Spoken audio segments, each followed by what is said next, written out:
Hi! இன்னைக்கு ஒரு குட்டி மினி வ்ளாக் தான் பார்க்க போலாம். மார்கழி 3 சரி சின்ன சின்ன கோலமா ட்ரை பண்ணலாம். நம்ம வாசல் சின்னதா இருக்கேன்னு. இந்த மாதிரி ட்ரை பண்ண போய் இந்த மாதிரி கொஞ்சம் சொதப்பிருச்சு. ஸோ கோலம் போடுறதுக்கு முன்னாடி என்னடா சவுண்டு கம்மியாயிடுச்சேன்னு பார்த்தா, அம்மா கம்மி பண்ணியிருக்காங்க. ஜாரா குட்டி எந்திரிச்சிட்டான்னு சொல்லிட்டு. வெளிய வாசலுக்கு பூவெல்லாம் ரெடி பண்ணிட்டு ஒரு தட்டில வச்சிருந்தேன். ஸோ பிள்ளையார் கோயிலுக்கு போய் பிள்ளையாருக்கு தண்ணி ஊத்திட்டு நானும் தங்கச்சி வீட்ல வந்து வெயிட் பண்ணிட்டு இருக்கோம். அம்மா டீ, காஃபிக்காக.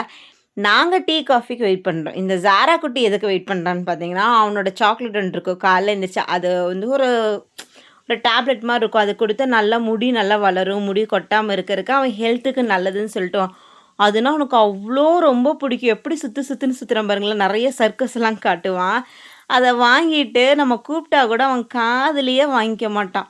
அவ்ளோ பிடிக்கும் அந்த சாக்லேட்ட. சரி நம்ம போய் பிள்ளையார போய் 3 பிள்ளையார் வச்சுருந்தேன். இன்றைக்கி மார்கழி 3ங்காட்டிக்கு 3 பிள்ளையார வச்சுட்டு துளசி 2 பொறிச்சு வாயில போட்டா நல்லதுன்னு சொன்னாங்க. ஸோ, அதனால காலைல எந்திரிச்ச உடனே வெறும் வயித்துல துளசி 2 வாயில போட்டு, இது என்னடான்னு பார்த்தீங்கன்னா, நாங்க செடி தான் வளர்த்துறோம். அது என்னமோ மரம் மாதிரி மேலே போயிட்டே இருக்கு. சரி அடுத்தது ஐயப்பன் கோயிலுக்கு போலாம் அப்படின்னு சொல்லிட்டு நானும் தங்கச்சியும் வண்டி எடுக்கலாங்கும்போது, நானும் வரேன்னு சொல்லிட்டு ஒரே பிடிவாதம் இந்த ஜாரா குட்டிக்கு. அவனுக்கு வந்து ஒரு ரவுண்ட் அடிக்கணும். சில நாய்க்குட்டியெல்லாம் வண்டியில ஏறாது. ரேரா தான் இருக்கும். ஆனா, இவன் பயங்கரமா ரவுண்ட் அடிப்பான். பிரேக்ஃபாஸ்ட்டுக்கு 2 தோசை சாப்பிட்டு, ஒரு சின்ன வ்ளாகாட்டம் எடுக்கலாம் அப்படின்னு சொல்லிட்டு ஒரு ப்ராடக்ட் ஒண்ணு வாங்கியிருந்தேன் மீஷோல.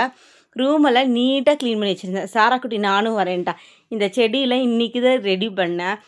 அதாவது என் ரூமையே இன்னைக்கு தான் நான் கிளீன் பண்ணேன்னு வச்சுக்கோங்களேன். சரி வீடியோ எடுக்கிறதுக்காக மீஷோல இந்த பொருள் தான் வந்துச்சு. அதை நான் உங்களுக்கு தனி வீடியோவா பார்க்குறேன். நம்ம சேனலை சப்ஸ்கிரைப் பண்ணாமல் இருந்தீங்கன்னா, மறக்காமல் சப்ஸ்கிரைப் பண்ணிக்கோங்க. அப்போ தான் மீஷோல நான் கம்மியாக வாங்குற பொருளெல்லாம் உங்களுக்கு வந்து வீடியோவாக வரும். ஸோ மறக்காமல் சப்ஸ்கிரைப் பண்ணிக்கோங்க. நம்ம ஜாரா குட்டி பார்த்தீங்களா சமத்தா இருக்கிறான். இவன் அமைதியாக இருக்கக்கானா அவனை நான் சாப்பிட சொல்லியிருந்தேன் முட்டை. இந்த பொருள் தான் வாங்கியிருந்தேன் மீஷோல ரொம்ப கம்மி ரேட்டில் 12 கலர் வாங்கியிருந்தேன். ஸோ அதுக்கு தேவையான ஸ்டாண்டெல்லாம் எடுத்து வச்சுருக்கேன். எனக்கு கொய்யாக்கா ஜாரா குட்டிக்கு முட்டைன்னு சொல்லிட்டு பக்கத்துலலாம் வச்சுட்டு வீடியோ எடுக்கிறதுக்காக நாங்கள் ரெடியாக இருந்தோம். இந்த 12 கலர் தான் கையில் அடிச்சிருக்கேன். நான் வீடியோவும் எடுத்துவிட்டேன். கண்டிப்பாக நாளைக்கு வந்து அப்லோட் பண்ணுறேன். ஸோ நம்ம சேனலை சப்ஸ்கிரைப் பண்ணி வச்சுக்கோ. ஆஃப்டர்நூன் லைட்டாக 2 தோசை சாப்பிட்டாச்சுங்க. இந்த வீடியோ உங்களுக்கு பிடிச்சிருந்தா லைக் பண்ணிக்கோங்க. மறக்காமல் நம்ம சேனலை சப்ஸ்கிரைப் பண்ணிக்கோங்க. நாளைக்கு இன்னொரு வீடியோவில் சந்திப்போம். பாய்.